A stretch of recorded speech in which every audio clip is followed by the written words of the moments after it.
Welcome to the Young Crones Cafe, where you can get a magic brew full of all sorts of information, both witchy and practical. Grab a cup of coffee and join us. I'm Elizabeth, a wordsmith. And I'm Dave, a modern-day sage. We are going to talk about various witchcraft and life topics from a slightly more mature perspective, at least most of the time. Thanks for joining us. Today's metaphysical kernel of thought is hexing and cursing. If you look up the meaning of hex and curse in any dictionary, they seem to have similar meanings and are often used interchangeably. To hex is defined as casting a spell on someone for negative consequences.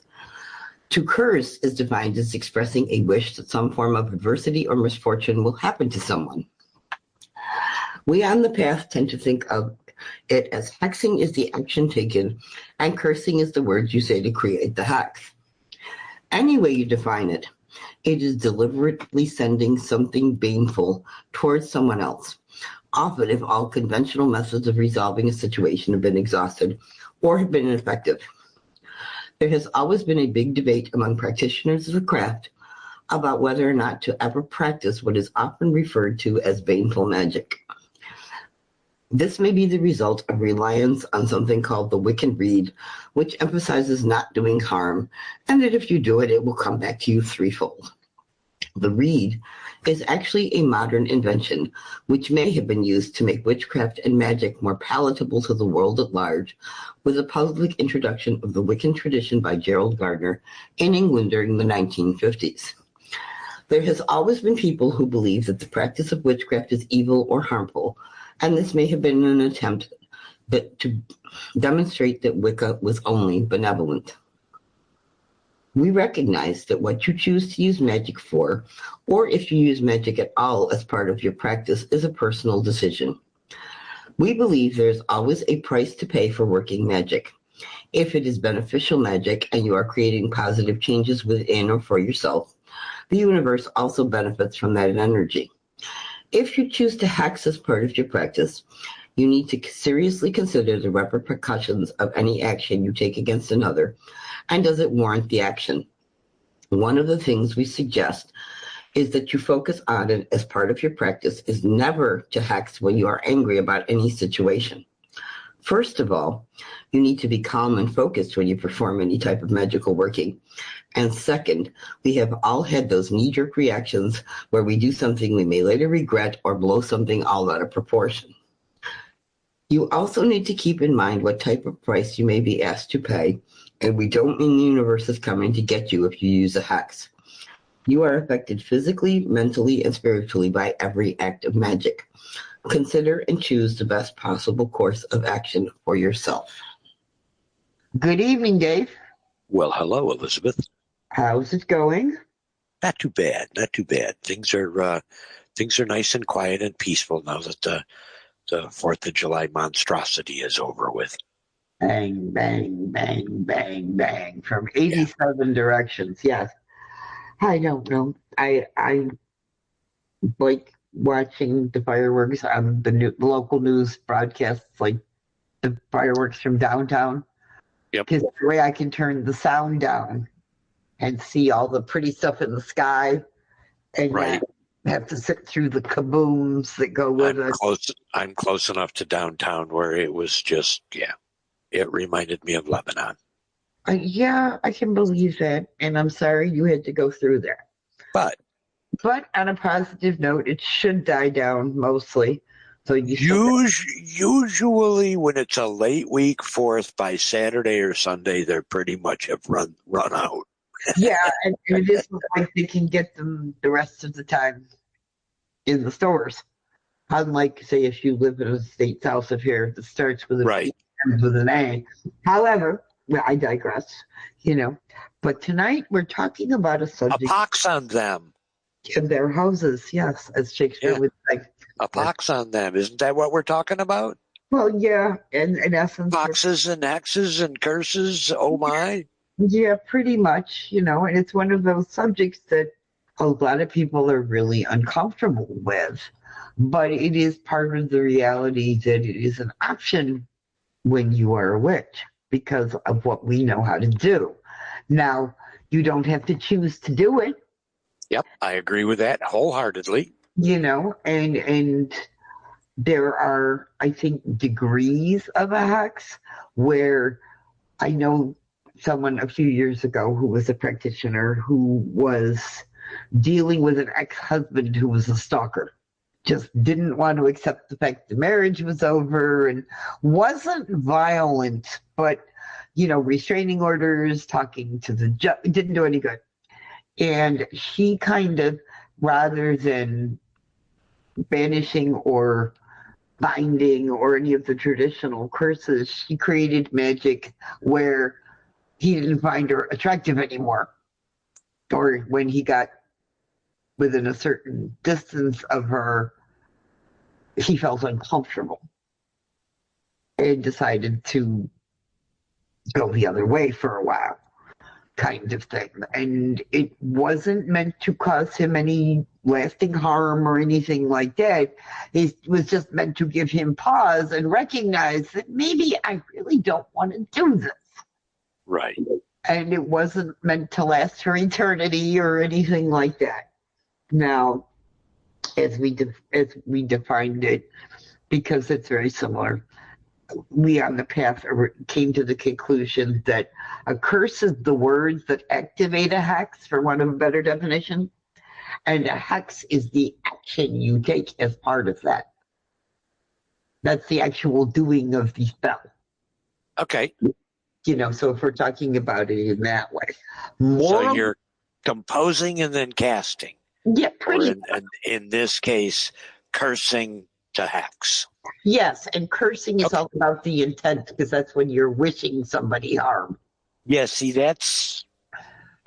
it's difficult for me to have a real practical conversation around this topic because I'm certainly not unique. I'm sure there's other people out there that will agree, but I tend to be sort of an absolute zero hardliner about doing any kind of magic on anyone but me. Oh, I agree with you. Philosophically, hear me out. Mm-hmm. Philosophically, I believe that I don't have a right to hex or curse anyone. I don't have that place in the universe. I am Dave. I am always going to be the best candidate for the best result of my own magic. That's just natural and makes sense. Mm-hmm. So what I've made kind of a passionate thing for me is I've made myself accept, just like being a veteran, there are things that now today I will not do, period, that I have had to do before. I put hexing or cursing right in that same position, Mm-hmm. in that in your stalker example or something like that, and I'm just using that loosely as an example, but my practice is, instead of trying to banish a person or have them stay clear or this or that, I ask, whether it be the universe or through my spell or my magic, that I have patience and that I'm safe and that I'm confident and that I'm okay when that person is around. Because that is the only magic that's simply between me and the universe, and that's pure to me. Yeah. Well, that makes perfect sense, and that's based on. I know this is, and I know this is it's controversial, and it's a tragic way for me to word it, but let me say it this way: there are triggers that I won't pull again. Yeah. And for me, that's one of them. And I respect the fact that people have different backgrounds and beliefs and all kinds of different traditions. Oh, yeah. When I worked in a metaphysical store, it was just, yep, sorry, I'm not your guy. Why don't you talk to one of my other coworkers? Simply because it's just anathema to me to have magic not be between me and my universe.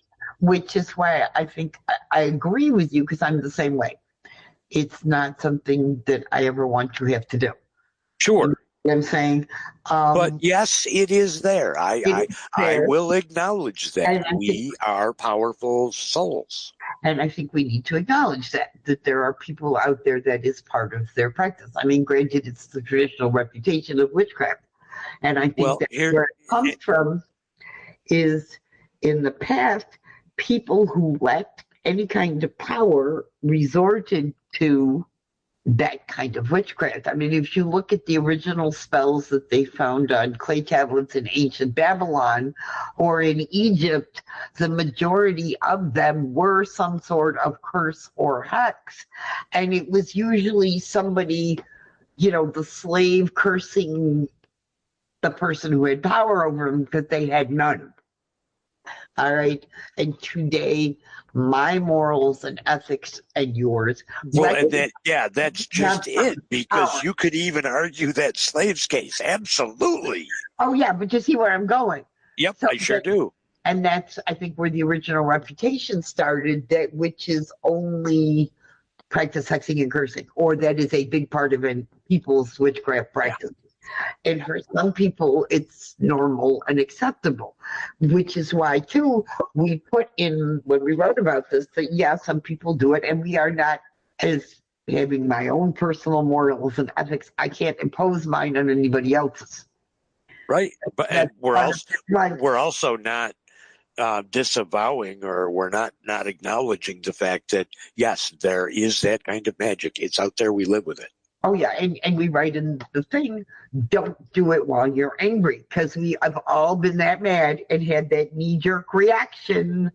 Don't do anything when you're angry. But yeah, that's a 60-year-old Dave talking, not a 23-year-old Dave. Yes. Okay. So let's go there. And I know for me, I'll use this as the prime example of not doing it when you're angry.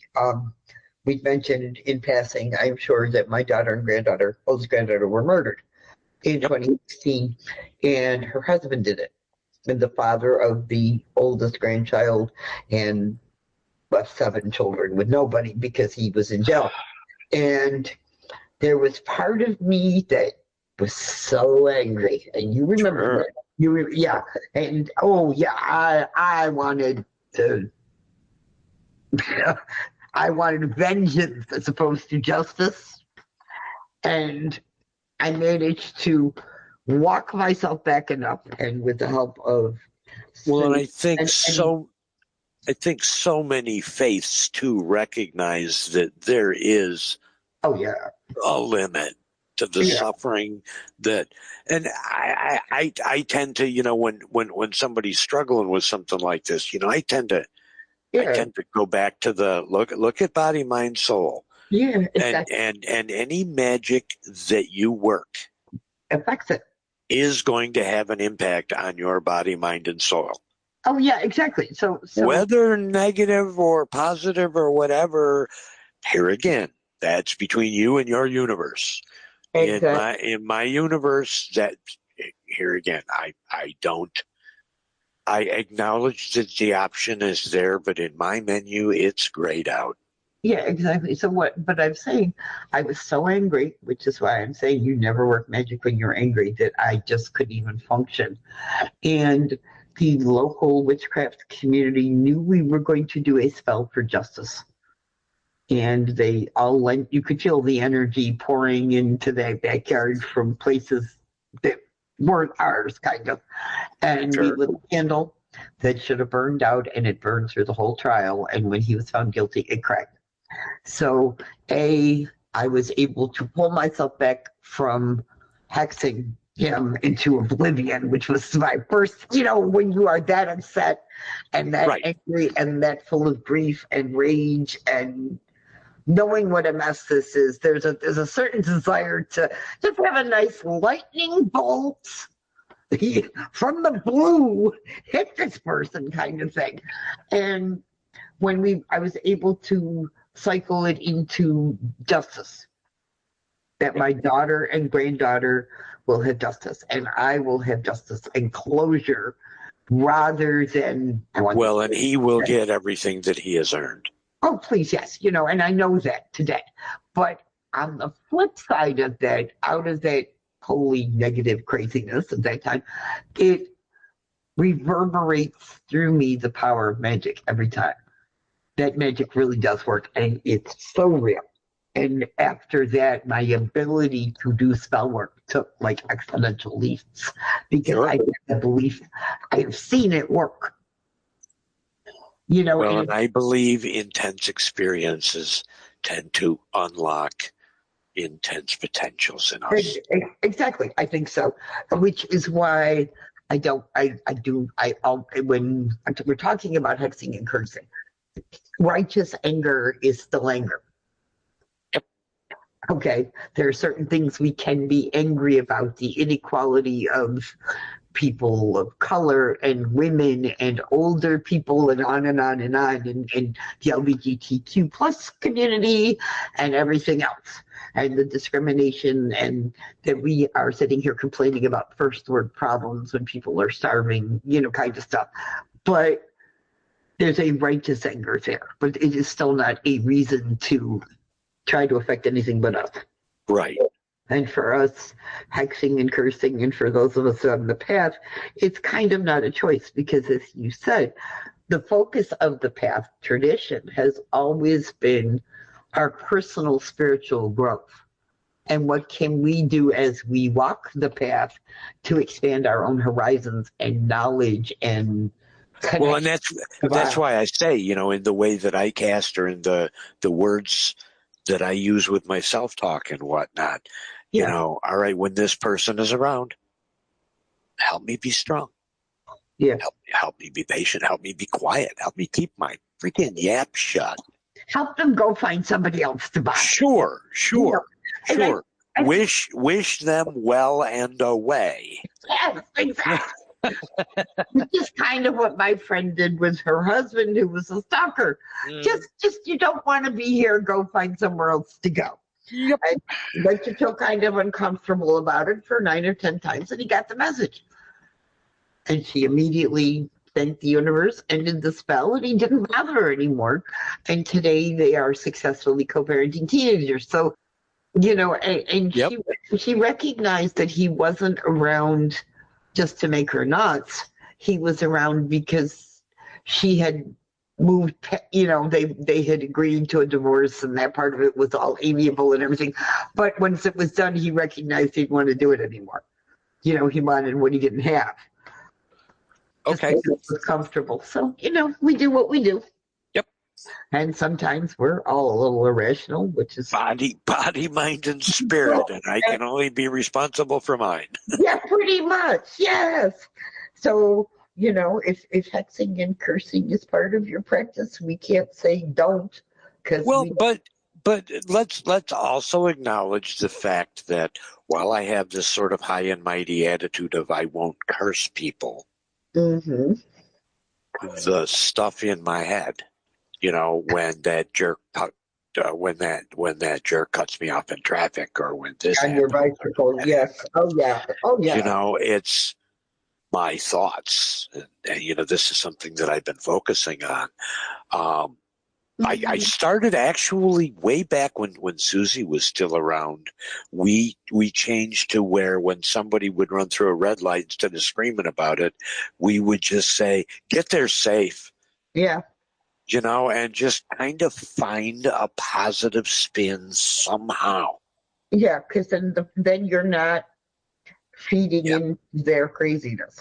Yep. And you never know that the person running that red light could be trying to get to the hospital because something. Right, absolutely. I mean, you don't know the reason they're running that red light, and hopefully it's not just because they are being jerks. Yeah, I agree, and I think part of it too, when you think about it in that respect, my mother used to call it wooden swearing, where you say words like darn or HE double hockey sticks or whatever. Don't wouldn't swear. And in essence, when we're saying those words in our head about the person in traffic, you know, as I changed it from jerk to person, it's like wooden cursing when you use the words in your head, because you're not deliberately setting out to curse them out, but you are but not quite. You know what I'm saying? So yeah. I do. And I do. To me, that begs the question. So, is my soul before or after my speech center? I don't know. You know what I'm saying? Because Sometimes, once I've formed that thought as a sentence, damn it, I thunk it. yeah, and I mean, technically, the curse is the words. Right. I mean, you haven't followed it up with shit where you're, burning I items. haven't given it breath, which is actually going to tie in with the Yeah, words on some other stuff themed. yeah, but you see where that goes. Yeah, absolutely. So, and no, we are not perfect, and very often the thoughts will form without like consciousness, and we can then, once they're there, they are part of our conscience, and do we act on them in some way? I guess for me, my focus so much lately has been about recognizing the good things that happened. Oh yeah, me too. Terry dropped her keys Mm-hmm. on the porch. I always drop my keys. Well, if you always say that I always drop your keys, the keys, then you're always gonna drop the keys. Mm-hmm. Especially if you never get to where you're going with your keys in your hand and you don't think to say, oh, I'm so glad I got here with my keys in my hand. We don't think about or reinforce the positive things that happen. We only put words to the dropped ones. Yeah. And I liked your focus. And this is where you're going to be talking about that more in the tip, trick, or witchy hint.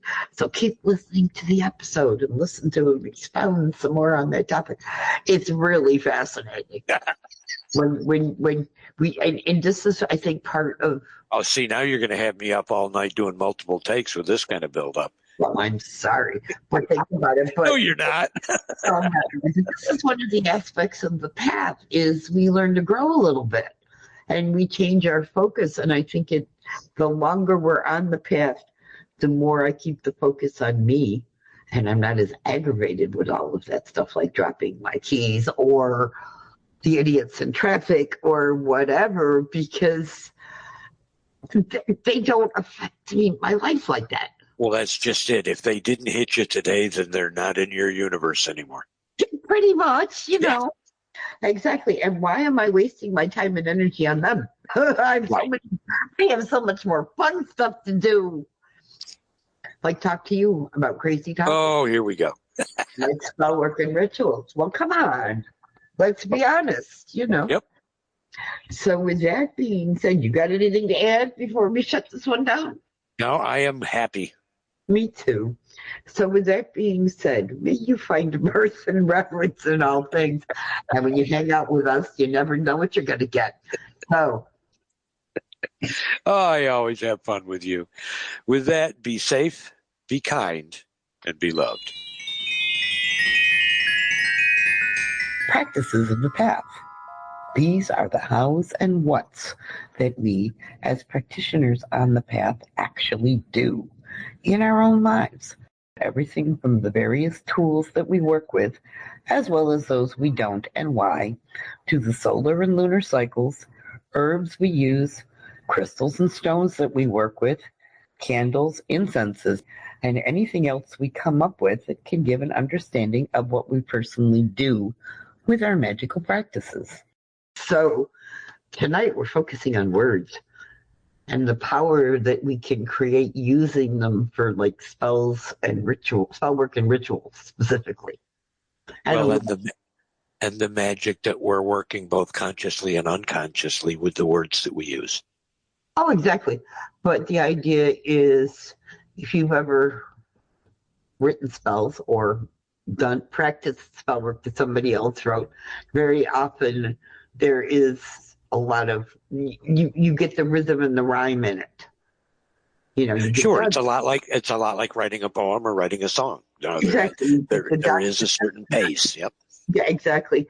And very often it will rhyme, or what they call slant rhyme, where it almost rhymes, but it sounds like it should rhyme, and you very deliberately do that. That's who and I used to when we were writing spell couplets, and I still do it. You can usually think of one really good line, out of the two. That's where you start. You either have one that expresses how funny it is that you say that, because in my experience as a songwriter, yet when I'm blocking out an idea, one line from each stanza goes on the first piece of paper. Yeah. And maybe a line or two of chorus, and then you'll go back through, and for each of that one line will become one of four. Yeah, and that's how you build the first two verses. Yeah, but the idea is out of those four lines. Yeah. Usually there's some rhyming at the end or something that sounds like it should rhyme, especially if you're doing that sort of thing. And we would usually figure out like a spell couplet where you are using like two lines where you're doing something and you're expressing the action and then expressing the result you want, or you're expressing the intent and then the result that you want in the couplet that you're chanting over and over to raise energy. That's also real common in music. It's referred to there as call and response, but you'll also get it in some hymns and some church choirs where the pastor or the minister has some lines and there's feedback from the crowd and so on and so forth. There's response, exactly. Well, like I said, we could usually come up with one good line, and they have really cool apps nowadays like Poetry Assist and things where you can type in that last word. And then you get a whole bunch of rhyming words or almost rhyming words. And all of a sudden, okay, here's the word. And then you go backwards and all of a sudden you've got your other line. So that is a hint for anybody who is trying to write those rhyming couplets, because it will make you crazy after a while when you have that one good line. And it's like, damn it, there has to be something that rhymes that works with it. Well, and it's funny, and it makes perfect sense. So you being such a wordsmith that you are looking for exactly that perfect word, where when I'm struggling with that fourth line of a stanza, this is going to sound really wacky. No. But go to the fourth line of the other stanza and count syllables. Mm-hmm. Because I'm not focused in this new line on what words I have to have. Yeah. I have to have X number of syllables because as a human I need to breathe. Mm-hmm. And music works that way where, with the exception of like some modern freeform and hip hop and stuff like that, generally you'll find songs have a rhythm that's one way or another comfortable to the person singing it. I believe it. Well, it's the same thing with these, because once you find that word, you've got your da da da da da da da kind of going on anyway. So there's always that in the back of your head, and there's a lot of different rhythms. Well, and that was another thing I was going to mention about the spell work and the rituals that you and Susie wrote throughout the years. Is there's a pacing or a rhythm to them. I can tell the rituals that you wrote to be doing sitting compared to the rituals that you wrote where you were going to be standing and moving around, either at the yard altar or at the stone table or what have you. Yeah. There, you, like I do, you pay attention to the fact of, all right, if I'm going to write this, I need to be able to speak it comfortably, while walking and breathing. Yes, exactly. If I can't walk and breathe and say this line, the other two are important. I got to restructure this line. And I think because we worked together for so long, it became kind of an unconscious kind of thing. Sure. You would notice what we had written looking back at it, and I never even considered that. We wrote rituals for a sense of flow too. Like there's an opening, there's a working, there is a closing, and the opening tended to be, while the opening and closings were often very similar or even the same from ritual to ritual, there was like a ta-da feeling to an opening. It's announcing we're doing something.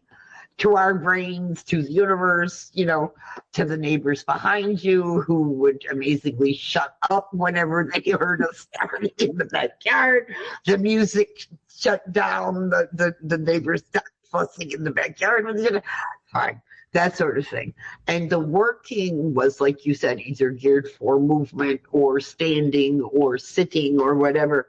And the working was just kind of what it was, and it fit what we were doing. Right. I mean, we would. It wasn't like we were writing, like you said, if we're going to be moving around, it was a very different kind of working that we were doing than one would say when we were sitting down. And then the closing tended to be, the rhythm of it was always slower because we were sharing housel. And there was a certain amount of eating and talking and enjoying of the bread and the juice or whatever, and the libation part where we shared it with the land, and then the bars. All right, it's coming. It's already July. October will be here before you know it. Sometime we'll have, maybe in an extra when it gets close to that time, I'll share that recipe for people. Oh, nice. Yeah, those things tend to be very popular. Well, there was another one. There was was it lemon poppy seed or something like that? Lemon poppy seed bread that I make. Yeah. Yep.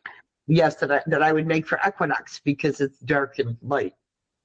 Well, my part of this power of words that I wanted to mention, I know we're talking about practices, and we were talking earlier on about some of our own personal practices, and I find myself getting so caught up in, or lately I've been caught up in noticing the words that I use in my head. Oh yeah, the words that I use in my head are some of the most pervasive and yet not necessarily the most positive. Yeah. I get out of the habit of talking to myself like I want to talk to other people and beings, and a 5-year-old, a puppy, and an elderly person. If you can talk to someone like you can talk to those three people, there with that kindness and that sort of purity to it, and respect, and right. But at our age, or at least for me, and recently, I just catch myself having this kind of a defeatist attitude when I realize that a lot of it is just because of my own internal self-talk. Mm-hmm. And I'll catch myself on that, and I'll focus on something more positive. Or I'll catch myself in the middle of saying something and try to find a way to correct it. A more today way to say it, instead of saying it in a default like it's always this way. Yeah. Well, remember, too, you're recovering from surgery, and we tend to be kind of negative after an event like that anyway.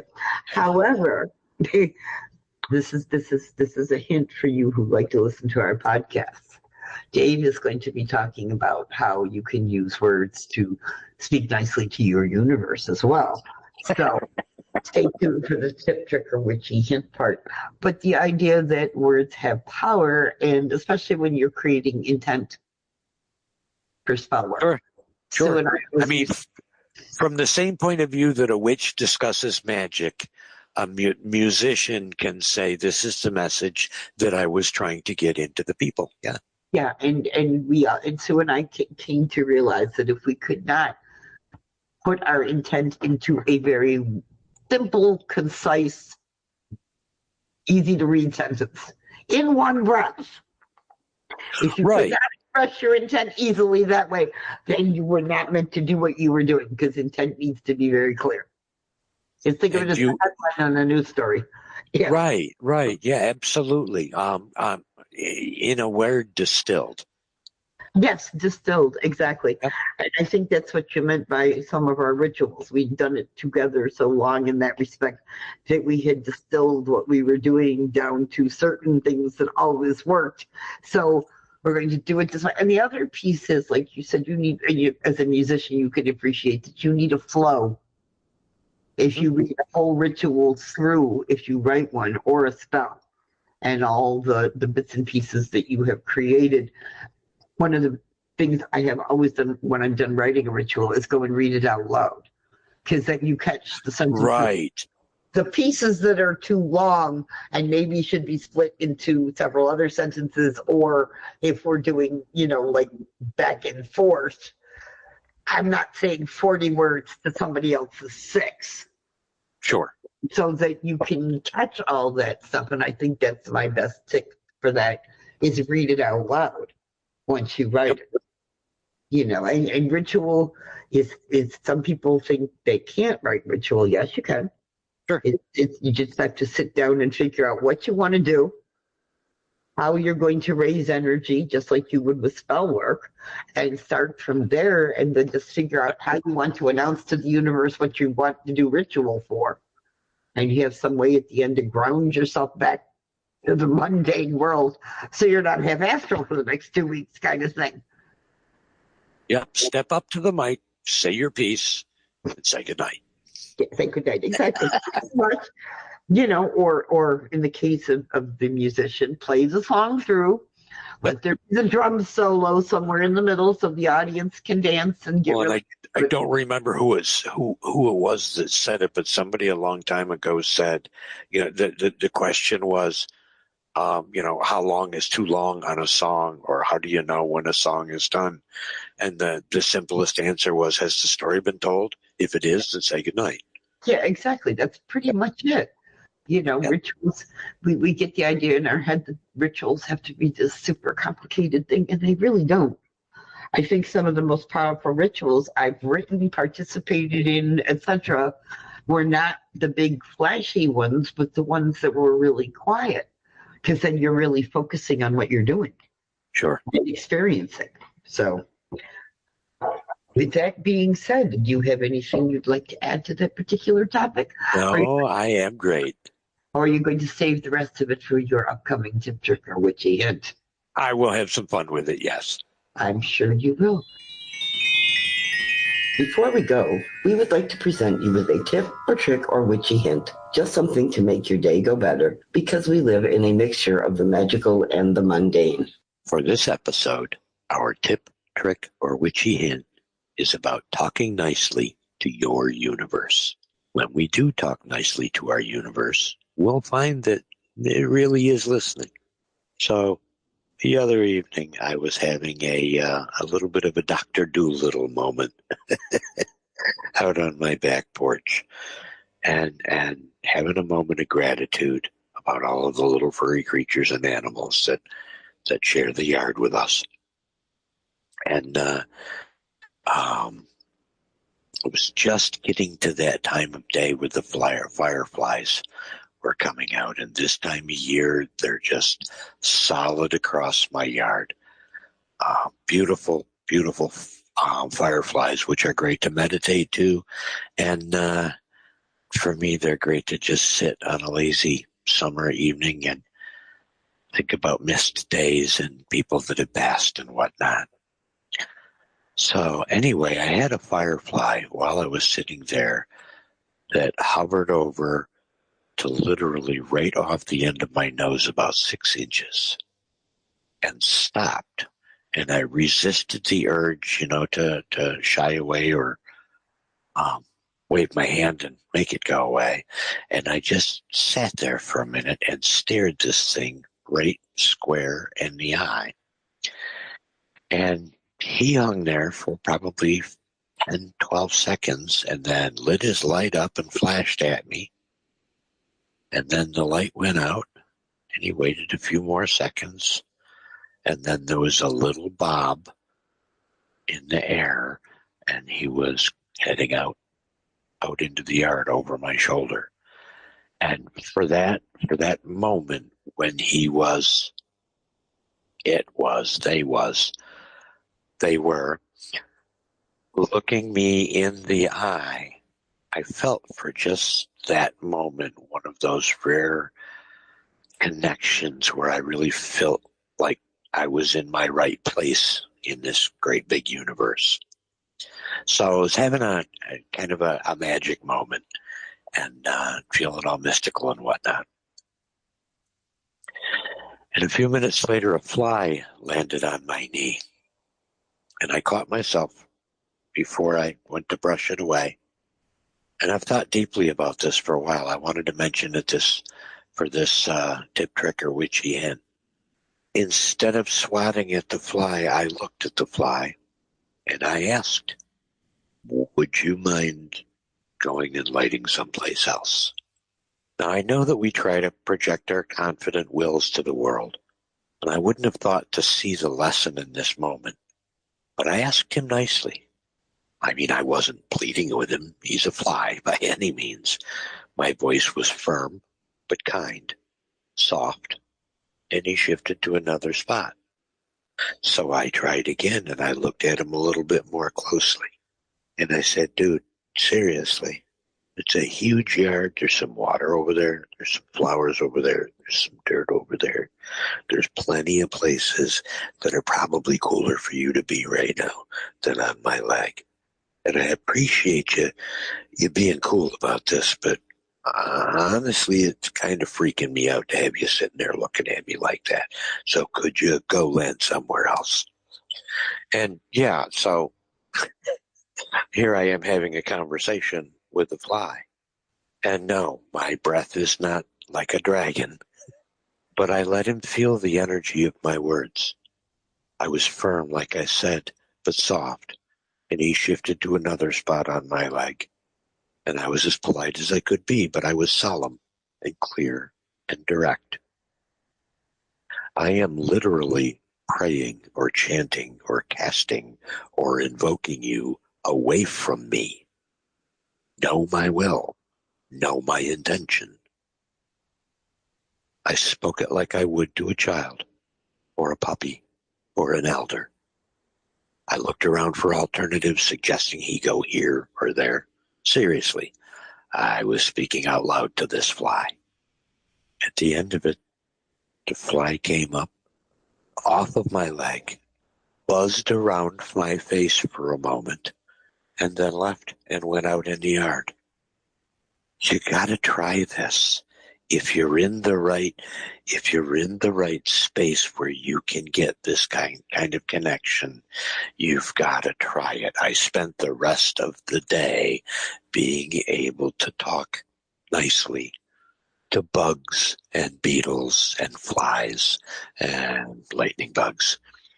And a great big mosquito that came into my house, but I had to get a little aggressive with that one.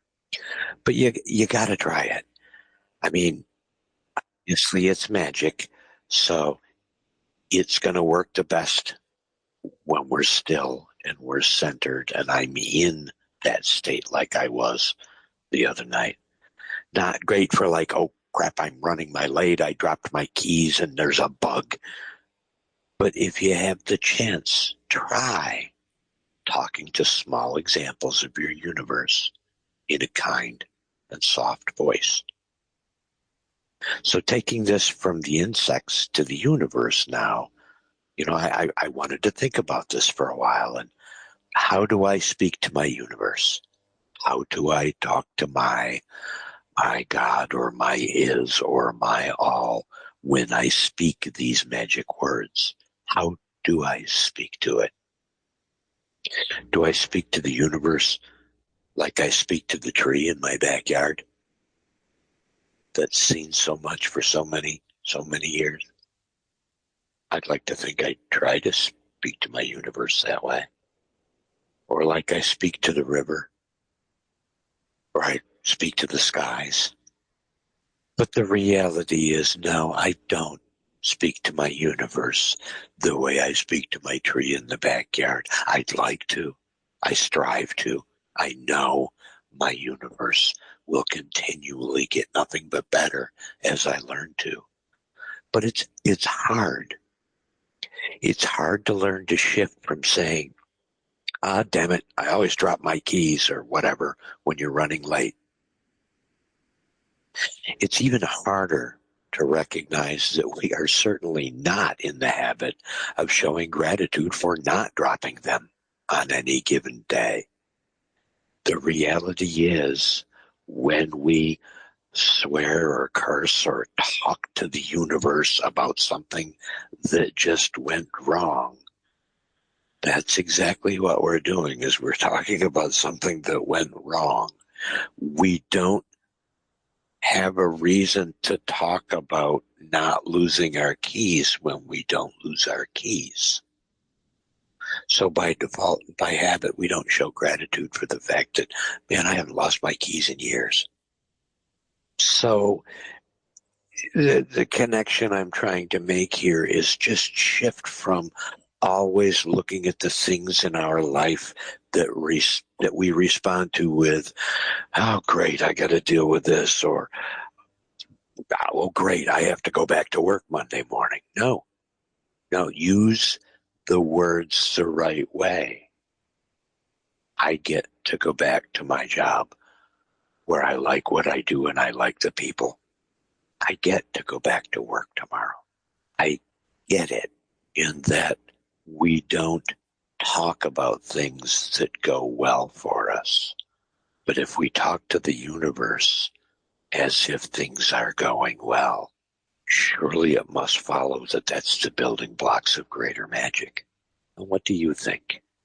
How do you talk to your universe? I'll be interested to hear from you. Until then, be safe, be kind, and be loved. Well, it looks like the coffee cups are empty for this week. We hope you join us again next Tuesday. But you can find us at our website, 2youngcrones.com. That's the number 2, Young Crones. We'd love to have you join our growing online Discord community. Check out our new Patreon presence. Just look for Young Crones Cafe. Through Patreon, you'll be able to make it to our Discord. We are also Young Crones Cafe on Twitter and Facebook.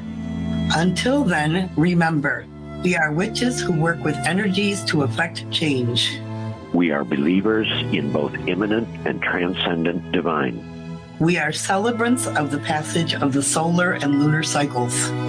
We are hedge walkers who pass back and forth between the worlds of the magical and the mundane. We are seekers of knowledge.